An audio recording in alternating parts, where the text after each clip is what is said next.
Dis-moi, Seigneur Jésus, je reconnais la saison prophétique de Dieu pour ma vie. Ma vie est alignée avec le calendrier céleste. Je reçois la révélation divine au temps fixé par Dieu. Je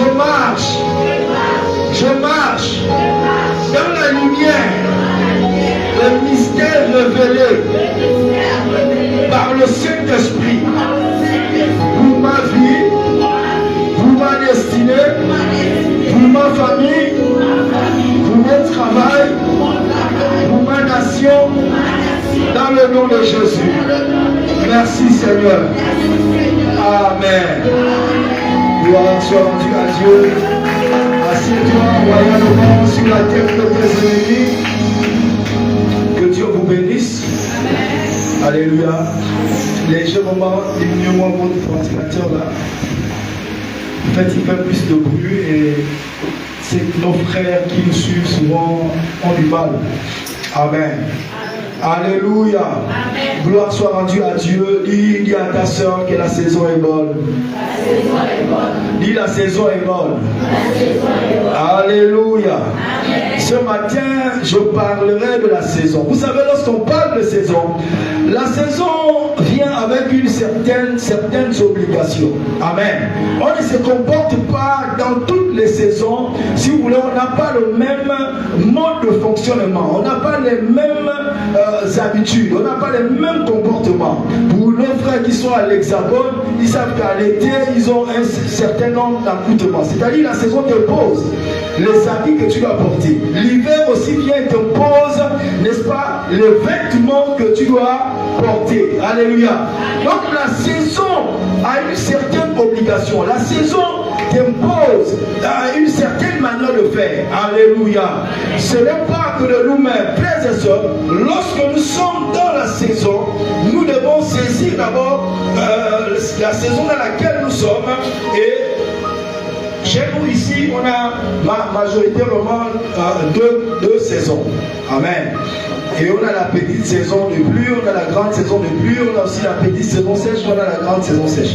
Maintenant, on a un peu l'impression que tout est mélangé. Est-ce dû au réchauffement climatique? On s'interroge. Alléluia. Mais nous savons tous qu'en saison de pluie, il y a un certain accoutrement. Et en saison sèche aussi, la saison qui nous impose. Alléluia. De par le climat, de par la température, déjà toi-même, tu sais déjà les vêtements que tu dois mettre au corps. Alléluia. Pour ceux qui sont, on va dire quoi, frileux, tout de suite, ce sont les pilovers. Ce sont un jour, je me suis retrouvé en Côte d'Ivoire. La première fois que j'étais rentré au contact avec la matin, je me réveille un bon matin comme ça, l'air est en train, je respire, ça pique, je dis mais c'est quoi c'est ça? Alléluia. Là on va m'expliquer que non c'est la matin, c'est un vent sec, voilà qui... Voilà, amen. Donc ça nous impose une certaine manière de faire. Alléluia. Dites amen. Amen. Frères et sœurs, mon thème ce matin, c'est la saison prophétique. En parenthèse, Phanéro impose la discipline. Alléluia. La saison prophétique, Phanéro est une saison. Amen. Cette année est une saison. Et ça nous impose une certaine discipline. Ça nous impose une certaine manière de marcher. Chaque saison te soumet à son rythme. Ce n'est pas toi qui soumets la saison à ton rythme, à ta manière de faire, à ta manière de marcher. Non, c'est la saison qui t'impose. Alléluia. La saison vient s'impose en toi. C'est toi à t'adapter à la saison. Amen, amen. Amen. Donne-moi un bon amen. Gloire à Dieu. J'aimerais que l'on lise ensemble 3 textes qui vont nous servir de base. Et après, je vais expliquer. Lisons Habakkuk chapitre 1. Chapitre 2, autant pour moi, le verset 1 à 3. Rendons grâce à Dieu ce matin pour le couple pastoral aura les presbytères qui est parmi nous ce matin. Alléluia. Est-ce que quelqu'un a trouvé le passage? Je lisais Habakkuk, chapitre 2, le verset 1 à 3. Pour ceux qui notent. Oui. Dans Habakkuk 2. J'étais à mon poste. Et je me tenais sur la tour. Et je me tenais sur la tour. Je veillais. Pour voir ce que l'Éternel me dirait. Pour voir ce que l'Éternel me dirait. Et ce que je répliquerai après ma plainte. Et ce que je répliquerai après ma plainte. Oui, allons-y. L'Éternel m'adressa la parole. Oui. Et dit. Écris la prophétie. Écris la prophétie. Grave-la sur les tables. Grave-la sur les tables. Afin qu'on la lise couramment. Afin qu'on la lise couramment.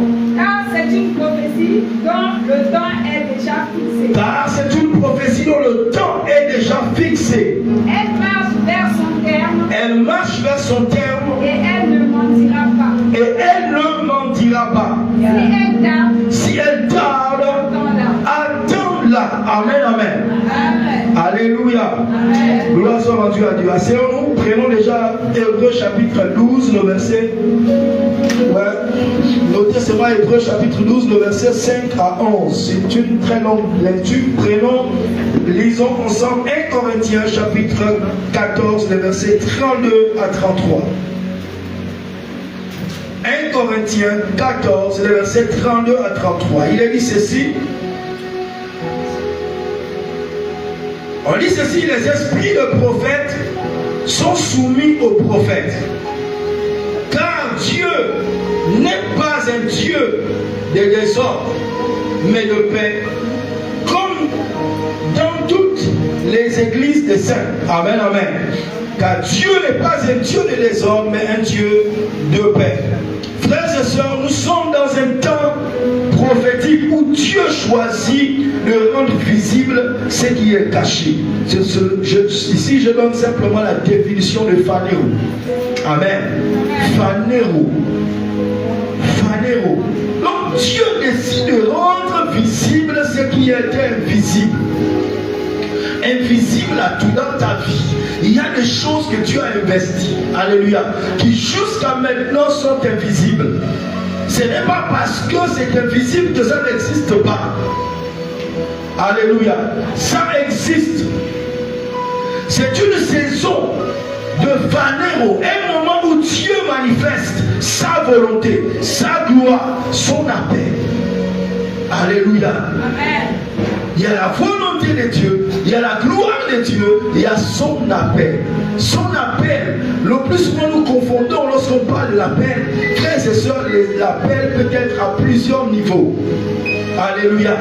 Il y a l'appel dans la maison de Dieu. Personne ne doit rester comme ça lorsque c'est une saison. Tu dois répondre à un appel. Et le plus souvent, l'appel est attaché avec ce qui est à l'intérieur de toi comme une passion. Ce que tu aimes faire. Et si vous comprenez cela, c'est un signe de ton appel. Et si vous comprenez, tu peux être appelé à être chanteur. Tu peux être appelé tu sens le désir de prier en toi. Tu peux être appelé à l'intercession. Tu peux être appelé comme aller prêcher l'évangile, aller annoncer l'évangile. Tu peux être appelé, c'est un appel. Mais c'est attaché à sa maison. Amen. Que ce soit apôtre, prophète, docteur, évangéliste, Dieu appelle dans une maison. Dieu appelle dans l'église. Dieu appelle pour d'abord bâtir l'église. Et ça vous comprenez? Dieu n'appelle pas d'abord pour que tu te lèves et que tu sors. Non. Sinon tu vas handicaper le corps. Amen. On se lève, on sort pour... Il y a autre chose qui s'ajoute, ce qu'on appelle la vision ministérielle. Amen. La vision ministérielle, c'est autre chose. C'est que Dieu a dit à Paul dans Actes chapitre 13. Dieu dit aux apôtres, aux prophètes qui jeûnaient, aux docteurs, il dit, mettez-moi à part Paul et Saul et Barnabas pour l'œuvre à laquelle je leur ai appelé. Amen. Alléluia. Amen. La mise à part, c'est une séparation, c'est pas une division.